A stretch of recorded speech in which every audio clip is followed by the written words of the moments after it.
So this was my first ever sort of big e-mountain bike ride, and you start at Ladybower reservoir and the visitors centre. I've put the route in the description, so see if you can follow it. There's some very sort of stiff climbs in here, so I'm not sure anything other than an e-mountain bike if you're going to do the full route.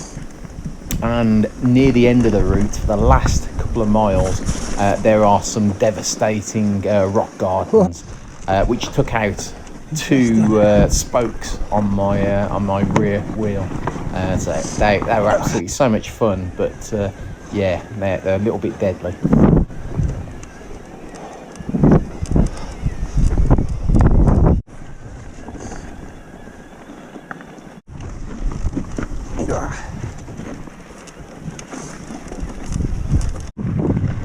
So the first section of this route is actually going around Ladybower Reservoir, which is absolutely beautiful to go around. So these are some really nice bridle paths that go around it, and finally you sort of come back around and sweep across the bridge that goes across the reservoir.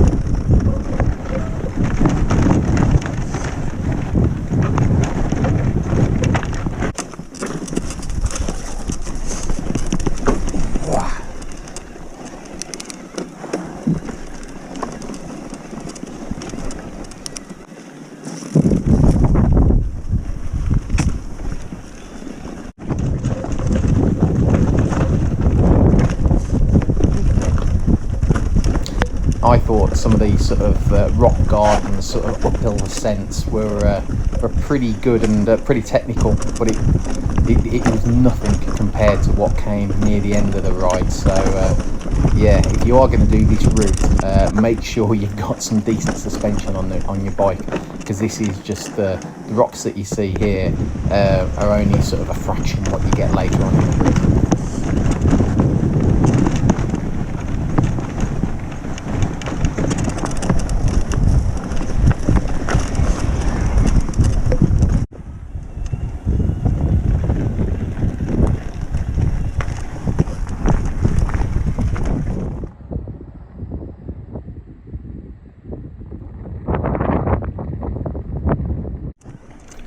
So this is where the route starts to move away from Ladybower now, en route to Mam Tor. Interesting one.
So this route links up bridle paths around the Peak District. That's not a bad view, is it? You happen to go through Castleston. the village of Hope, Wow. sort of connecting up the paths from Ladybower to Mam Tor. The cool thing is, if you wanted to have a cafe stop, some beautiful cafes in Hope, so a good point to have some lunch or a cafe stop.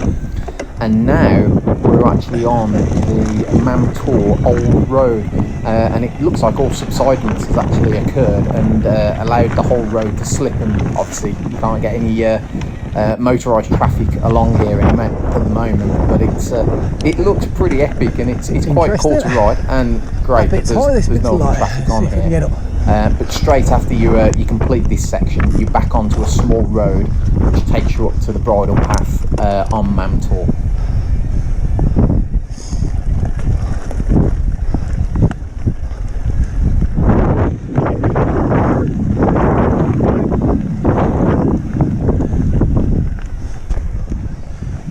Back on a so we are now entering the bridle path, so I don't think we're going to the on top the side of Mam Tor, and this is the first time on this ride that we encounter the sort of weather, and I guess it's the localised conditions, because you're so high up at this point on the side of Mam Tor Ridge on the bridle path that the clouds just seem very low. It's a rainy Can't really see it really on the GoPro, but very sort of wet. Still fun though, it's not cold on this part of the route. I'm just glad that I've got the route programmed into my Wahoo, so I know I'm going in the right way. But if you're just sort of winging it, you'd be a little bit dubious where you're travelling. But yeah, it's great. I bet there's some fantastic views on clear days up there.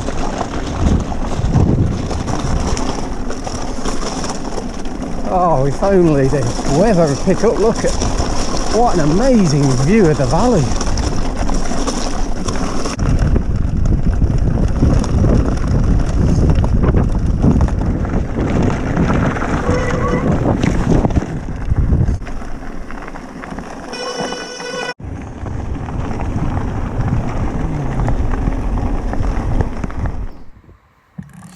Yeah, just experimenting, trying to do some videos with my iPhone connected onto the bike. It seems to hold up quite well. The stabilisation seems to work quite well. But yeah, I realised that because it's such an epic route, my battery was failing in the GoPro, so I was sort of flipping between two different camera types.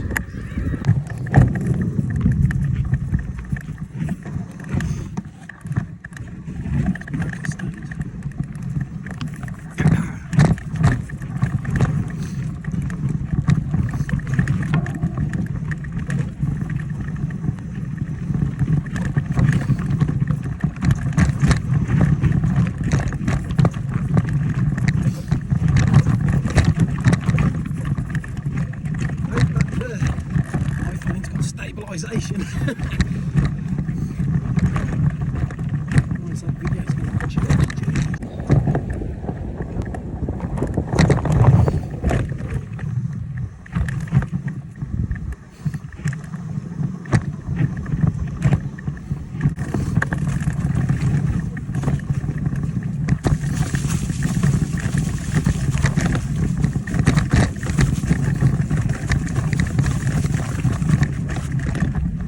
Background. What a great technical uphill section.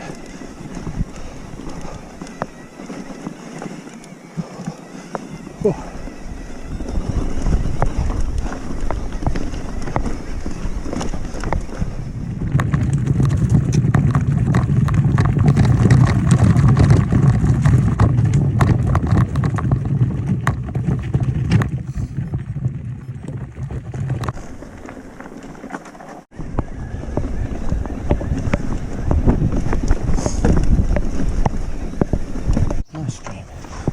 Definitely the GoPro effect on with the angle of this hill we're going up now.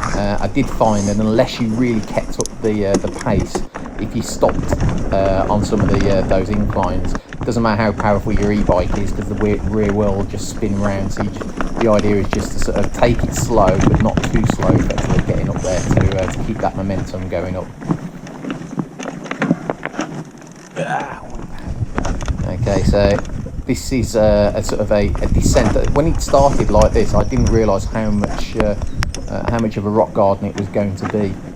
down these descents, and I don't think the GoPro is really showing how steep some of these sections are. I'm not sure quite how much of it I really videoed, but effectively this takes you down this rock garden. All that it keeps snaking all the way down to Snake Pass, and then on the other side of Snake Pass, you've got the similar ascent. But obviously you're going up this time, so it was crucial to have the e-bike, and yeah, the GoPro effect is in is in here again. But I don't think you can appreciate how steep this is going up. So really, even with the e-bike assistance, my heart rate was 150 beats per minute. And yeah, it was a good workout, even though we're on the e-bike. Great fun though, really great. But this is the section that took out 2 of my spokes on the rear wheel. And yeah, it's currently in the shop at the moment, and hopefully it will be repaired so I can go on another one of these adventures soon. I can see the lake again. Back to the lake. Let's go this way. So we're now coming down the final descent, final rock garden descent as well, that's coming down into Ladybower Reservoir. And it's just a short distance to come back into the visitors centre, and very nice that Severn Trent Water actually provide a water cleaning station as well, with a nice brush and bucket. So that's really nice. So you get to use some of the water from the reservoir. Hope you enjoyed the journey. In the comments is the Komoot route, should you want to do it yourself. Okay, and I hope you enjoyed the commentary, which is the first time for me.